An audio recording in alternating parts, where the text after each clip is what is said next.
Mouad va marxar tot sol del seu país al Marroc quan tenia només 13 anys. A los 13 años dejas tu familia, pues mira, es muy duro. Eso nada más que... No hace falta que lo pases, no, nada más que lo imaginas así, cierra el ojo y dices, oye, mira. Com ell, molts nens s'amaguen sota els camions i els autocars per creuar l'estret de Gibraltar il·legalment. A Barcelona, alguns acaben malvivint al carrer i robant per sobreviure. Altres han trobat una vida millor.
Nit. Són un centenar de nens que viuen als carrers de Barcelona, venen del Marroc i han travessat l'estret de Gibraltar sense ser descoberts, moltes vegades amagats sota un camió o un autocar. En 2 anys han arribat més d'1 miler de nens, amb un d'ells, Mouad, que tenia 13 anys quan va arribar a Barcelona i ara en té 20, hem tornat a la seva ciutat natal, Tànger, i hem seguit la ruta dels nens que volen arribar a Barcelona amb l'objectiu de treballar i poder ajudar les seves famílies. Un cop aquí, però, els nens no poden treballar perquè la llei els ho prohibeix, no poden ser repatriats perquè la llei no ho permet i queden a disposició de centres socials d'on alguns s'escapen per fer vida al carrer. Alguns d'aquests nens acaben delinquint i contribueixen a augmentar la sensació d'inseguretat a Barcelona, com les nostres càmeres han pogut recollir. Avui veurem un fenomen imparable amb el qual ningú sap gaire bé com enfrontar-se.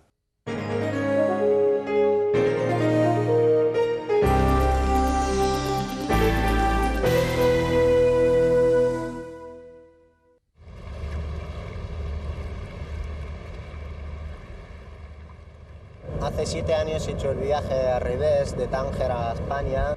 Tenía 13 años. Éramos muy pequeños, con unos amigos y tal. Han dicho que vamos a España y se vive mejor y tal. Resulta que yo he dicho, pues mira, vamos. Mouad Berrada té ara 20 anys i viu a Manresa. Avui torna de vacances a Tànger, la seva ciutat, d'on va marxar quan era un nen. En Mouad va ser un dels primers infants que van creuar l'estret de Gibraltar i va fer un viatge esgarrifós. Igual que molts altres nens, va fugir del Marroc amagat damunt els eixos d'un autocar. A la bodega del ferri i a sota d'un camió, en Mouad recorda el dia que amb els seus amics se la va jugar per venir a Europa. Íbamos 5, sí, yo el 6. Me quedé en un sitio que es absurdo, abajo del autocar, o sea, un sitio que, mira, ni cabe ahí ni una botella de... ni siquiera una botella de agua. Son 30 centímetros por 1 metro. Me entré muy fácil, pero claro, con el frío que hacía debajo, la carne empieza a hincharse y claro, resulta que empieza a verme que ya estoy tocando la barriga con el suelo, y, ¿me entiendes? Con la barra y guardabarros y la espalda con el hierro que está ahí de arriba y mira, quería empecé a intentar salir, empecé ahí intentando y llegó un momento ya me costó de salir, o sea que ya es un riesgo que ves que ya si te resbala las manos ya te va la cabeza abajo de, digamos que debajo de la rueda, ¿sabes? Es un viaje que no se puede imaginar, es una cosa que es horrible, que ya ni siquiera sale por las películas, digamos. A Tànger, al barri suburbial de Txarbendiva, el mercat ja està en hores baixes quan en Mouad el travessa. Des que té permís de residència a Espanya, ve al Marroc un cop l'any a passar-hi les vacances. La família del Muad té una casa que és de les que al barri es consideren bones, i a la casa l'arribada del fill es converteix en una festa.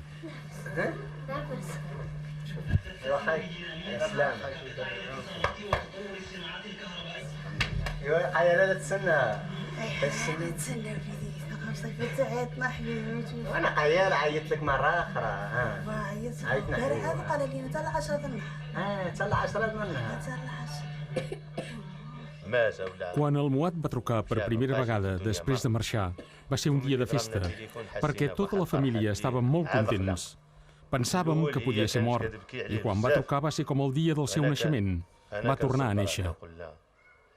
Els primers dies la seva mare estava fatal.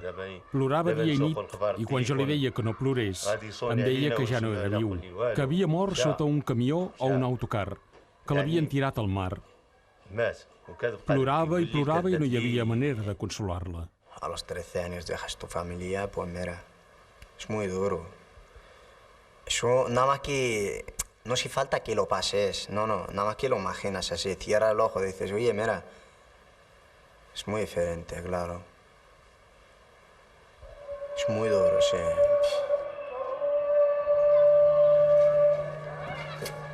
L'endemà, en Muad i el seu germà fan un vol pels carrerons del barri. Txarbendivan va aparèixer com un bolet als afores de Tànger en els anys 60. Centenars de milers de camperols empobrits per la política agrària del govern van acabar amuntegats en àrees suburbials com Txarbendivan. La majoria de famílies de la zona tenen més de 5 fills i l'atur és la situació quotidiana dels joves. Tothom a Txarbendivan coneix algun nen que ha fugit cap a Europa amagat sota un camió. I els que tornen, amb un permís de residència a la mà, són els herois del barri.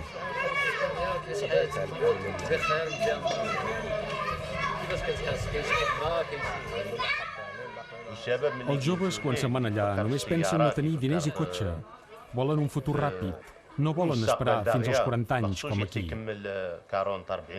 Quan tornen els joves d'Espanya, Bèlgica o Holanda, ho fan amb cotxes, roba de marca. Llavors els joves d'aquí també volen fer com ells, i ho volen tenir tot de pressa. I per això la solució per aquests nois és creuar l'estret. Així és com pensen els nostres fills. El Marroc és un país joveníssim. Gairebé la meitat de la població té menys de 15 anys. El país té, a més, la taxa de treball infantil més alta de tot el Magreb. La llei no permet treballar abans dels 15 anys, però és lletra morta. L'Abdalí té 14 anys i cobra 2.000 pessetes a la setmana, que són vitals per a la família. Al Marroc, la seva feina no és explotació infantil, és ajuda a casa i aprenentatge. Ell va arribar aquí sense saber res de res i li interessa aprendre. Quan un va a classes d'informàtica paga, no? Aquí, quan ve, l'admetem i entra treballant i aprenent alhora. I es converteix en un bon professional. Després anirà pel seu compte. De fet, és ell qui ha guanyat amb nosaltres i no pas nosaltres amb ell. No vaig estudiar perquè som de fora i quan érem petits fèiem de pastors. Quan vam venir aquí ja érem massa grans per estudiar i ja no ens volien al col·legi. El meu pare va dir que aprendre un ofici era millor que estar-se assegut sense fer res. La seguridad de los padres es tener varios niños porque no hay ningún instrumento financiero, ningún instrumento social de protección del adulto una vez que ya no puede trabajar. Aunque sea un niño que esté pidiendo limosna, sabe que esa limosna que está pidiendo es para ayudar a los padres, si está vendiendo cigarrillos en las calles es para ayudar a la familia, y dada que España está tan cerca también de Marruecos, el atravesar el estrecho no crea ningún problema, dado que atravesar el estrecho es una seguridad para el porvenir de la família. La joventut del país resulta ser una arma de doble tall. D'una banda, li dona un potencial de creixement enorme, però de l'altra fa que, per exemple, faltin escoles per educar la canalla. Darna és una ONG amb seu a Tànger que mira de donar formació i fer recuperar l'amor propi a nens i nenes que han quedat exclosos de l'educació i de la societat. Nens que pertanyen a famílies pobres o que han acabat malvivint pels carrers de Tànger. Els nens del carrer no són res més que un símptoma d'una societat que està malalta. Avui mateix, aquí a Darna, al centre d'acolliment, hi tenim 40 nens que tenen de 8 a 12 anys i que mai han estat matriculats a l'escola. Estem en una ciutat, en una gran ciutat. Per tant, no estem parlant de nens no escolaritzats al món rural. A les grans ciutats no hi ha hagut la xarxa que s'hagi responsabilitzat que els nens desemparats siguin inscrits a l'escola i que això es controli. És a dir, que l'Estat està totalment en fallida pel que fa a l'acompanyament educatiu i social. La Chur té 16 anys i va cada dia a Darna. Té 11 germans i va deixar l'escola senzillament perquè s'hi avorria. No sap ni llegir ni escriure, com tants infants, i el seu horitzó és també el mateix que el de tants nens de Tànger. Para el tangerino España es Barcelona, no es Madrid. Para el tangerino España es Cataluña, no es Castilla. La victoria del Barcelona la celebramos como si fuese nuestra propia victoria aquí en Tánger. El por qué exactamente, nosotros hemos vivido también una emigración muy fuerte, catalana y española en general, después de la República Española. Emigración que ha tenido un impacto cultural, un impacto político muy importante a nivel nacional, pero esencialmente a nivel de Tánger. La Chur viu a la Medina. De dilluns a divendres fa de fuster a Darna, però al cap de setmana seu reserva per baixar al port. Allà buscarà un forat entre els eixos d'un camió que el dugui a la península. A Espanya hi ha feina i paguen bé. I els treballadors tenen drets. Allà el treballador no pateix. No li fan mal com aquí. Jo ja hi vaig anar una vegada. Vam tardar molt a arribar al Algesires. I jo ja estava cansat i avorrit. Em vaig pensar que l'autocar ja era fora del Algesires i vaig sortir. Però resulta que encara era al port. Llavors la policia em va agafar i em va tornar a Tànger. Quan cau la nit, el port de Tànger adquireix una insòlita vida. Desenes i desenes de nens dels suburbis hi fan cap. És una escena que es repeteix d'una manera rutinària i automàtica. La nit portuària a Tànger ja no es concebeix sense els menuts corrent entre els camions i buscant un amagatall sota els remolcs. Ens amaguem allà, a l'escollera. Des d'allà vigilem l'entrada dels autobusos. S'ha d'anar amb compte, perquè la policia controla.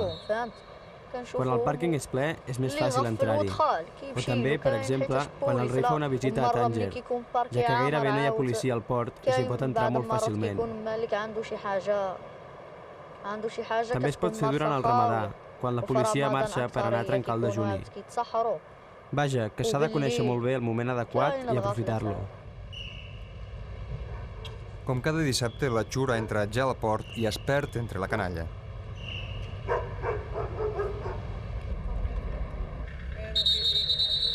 Però avui la policia treballa de debò.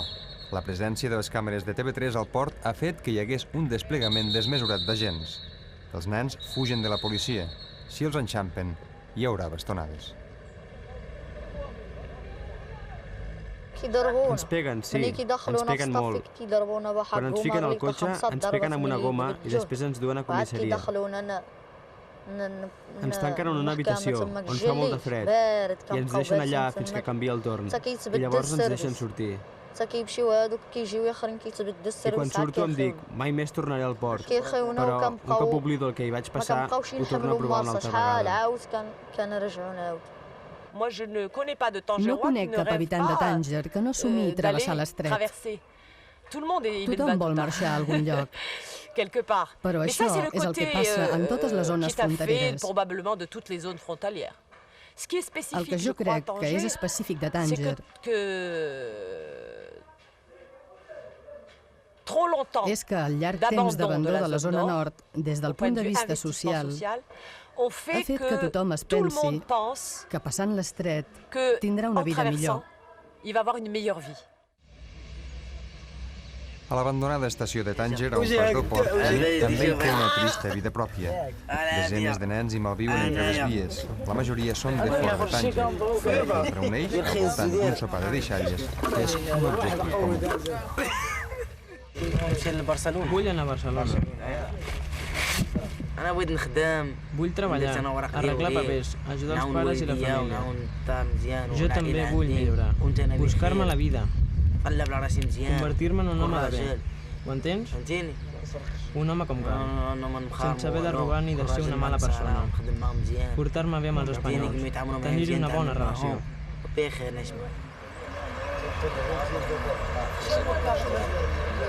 Mentrestant, no gaire lluny de l'estació, davant d'un dels hotels de luxe hi ha aparcat un autocar. Un autocar que d'aquí a poques hores sortirà cap a Espanya. Això fa que la canalla comenci a rodar pels voltants del pàrquing de l'hotel. Les primeres corredisses ja fan preveure que la nit al voltant de l'autocar serà llarga.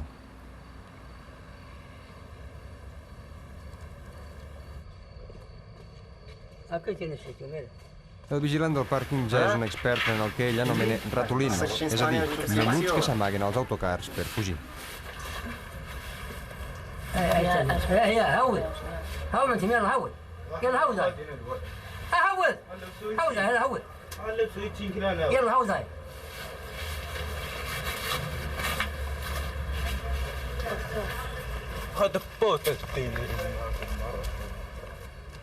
¿Cuántos vienen cada noche? ¿Uno o dos? ¿Cómo uno o dos? Tanto a mí. ¿Cuántos? Aquí más de 30. Hi ha estratègies col·lectives. Els nens de la dreta distreuen el vigilant mentre els altres es colen sota l'autocar per la part frontal. A mesura que avança la nit, cada vegada hi ha més nens sota l'autocar. A hores d'ara n'hi ha almenys 5, alguns en llocs on fins i tot perilla la seva vida.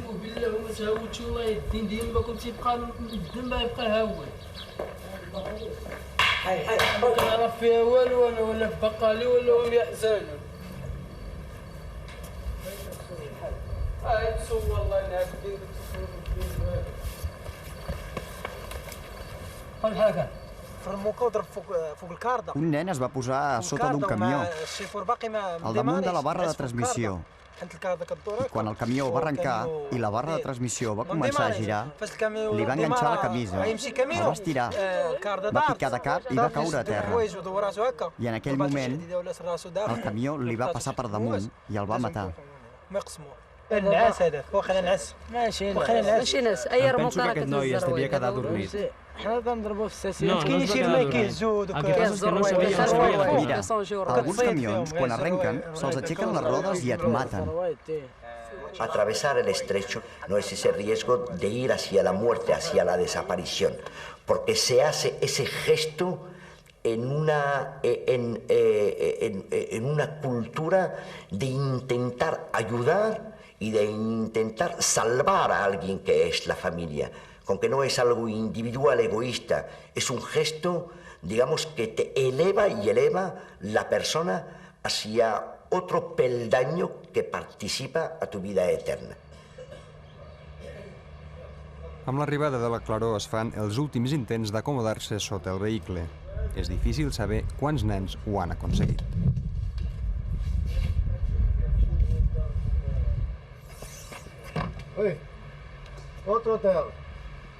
Una mica més tard, el xofer fa una operació ja rutinària.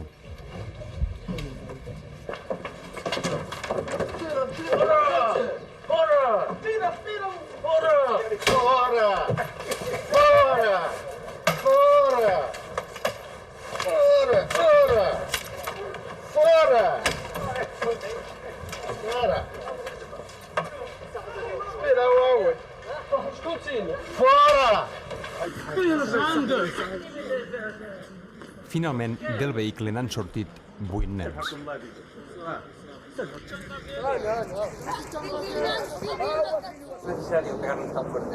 Es necesario porque aquí no hay que meterse, porque aquí me rompen algo dentro y me queda aquí, ¿o no? Otra vez me tiraron el tubo de gasoil. Vale. Y aquí no hay que meterse. ¿Y ahora podemos volver a subir de aquí hasta el ferro? Hasta el ferro, sí. Donde me paro vienen como moscas.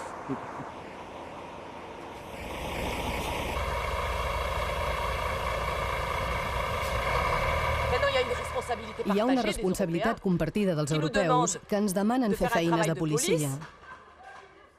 És a dir, reteniu els infants a casa vostra, reteniu la vostra misèria, reteniu... Però hi ha una responsabilitat del nord cap al sud. Perquè nosaltres no podem fer només el paper de policia. Cal que els països rics inverteixin diners aquí en el camp educatiu. Les televisions europees duen a cada casa del Marroc el model de vida occidental. Europa es converteix en un somni. L'Aisha té 48 anys i 5 fills. El segon ja fa 3 anys que va marxar agafat a l'àncora d'un dels ferris i ara és a Barcelona. Tot i no tenir papers ni feina estable, s'ha convertit en un puntal per a l'economia familiar. Ens ha comprat aquesta casa. Sempre que ve una festa ens ajuda, ens envia una mica de diners. El seu germà petit li envia roba, bambes, diners per comprar llibres. Quan arriba la festa del corder m'envia diners i li diu al seu germà petit que en compri un de ben gran, perquè abans eren molt pobres. Ara, gràcies a Déu, estem més bé que abans. Els fills de la família Hamadi han pujat en un entorn amb el pare parat i una mare que ha tirat endavant la casa i la canalla. Els nens, igual que passa a tot el Marroc, estan desorientats per la pèrdua de poder de la figura paterna dins d'una societat molt tradicional. Hi ha masses fàbriques que no estan donant feina als homes, estan donant feines a les dones, perquè amb la societat marroquí es paga molt menys el treball d'una dona que el que es paga amb un home. Hi ha masses fàbriques que estan contractant a nens, a joves, gairebé nens, i estem parlant de fàbriques europees, estem parlant que d'alguna manera des d'Europa hi ha una responsabilitat. Amb el moment que és la dona i és el fill, qui és el sostén econòmic de la família, el pare perd el seu paper. El nano té molt més fàcil poder sortir de la família, perquè no té tanta pressió familiar com tenia abans. Enviar el meu fill allà perquè el tanquin en un centre? Ni que estigués boja. No, he dedicat tota la meva vida a criar-los. Sí, jo me'n vull anar, deixa'm-hi anar. No, vida meva, encara ets petit, no. Va, vull anar-hi. No saps el que hi ha allà, és diferent al gran que pot treballar, però tu ets petit. No estic boja per deixar-lo anar. Vull anar-hi. Tota la vida treballant per ells. Allà aprendré a fer servir l'ordinador. El que ens falta són diners. Amb diners aquí també pots aprendre de tot. Ja en tinc prou del Marroc. Ara vull provar d'anar a Espanya.